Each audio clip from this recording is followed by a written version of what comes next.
પાસે અત્યારે સમ ખાવા પૂરતી માત્ર એક નગરપાલિકા રહી છે। 16 ગઈ વખતે જીતી હતી, આ વખતે માત્ર એક નગરપાલિકા અને એ સલાયા નગરપાલિકા। અને સલાયા નગરપાલિકામાં પણ કોંગ્રેસના 15 ઉમેદવારો જીત્યા છે। અહીંયા પણ કોંગ્રેસને ટક્કર તો આમ આદમી પાર્ટીએ આપી છે, કારણ કે 13 ઉમેદવારો અહીંયા આમ આદમી પાર્ટીના જીત્યા છે। સલાયા નગરપાલિકામાં વિજય થયો છે, કોંગ્રેસના 15 ઉમેદવારો જીત્યા છે, એટલે એકમાત્ર નગરપાલિકા કોંગ્રેસ બિલકુલ નામશેષ થતા અહીંયા રહી ગઈ છે સલાયાની અંદર। બાકી જો આ નગરપાલિકામાં થોડું ઉપર નીચે થયું હોત, કારણ કે કોંગ્રેસના 15 ઉમેદવારો જીત્યા, એની સામે આમ આદમી પાર્ટીના 13 ઉમેદવારો અહીંયા આગળ જીત્યા છે।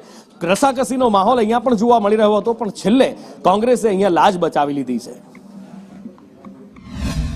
સલાયાની જનતાએ ફરી એકવાર સલાયા નગરપાલિકાની અંદર કોંગ્રેસ પક્ષને શાસન કરવા માટે બહુમતી આપી છે।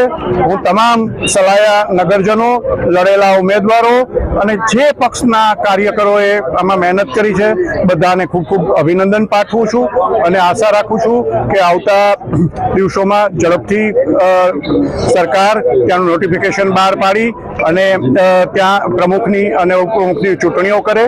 અને અમે જનતાને પણ હૈયાધારણા આપીએ છીએ કે આવતા 5 વર્ષ દરમિયાન સલાયાની જનતાની જે અપેક્ષાઓ કોંગ્રેસ પક્ષ તરફ રાખી છે, એ અપેક્ષાઓ અમે પૂર્ણ કરશું અને સલાયાની અંદરના જે કોઈ કામો છે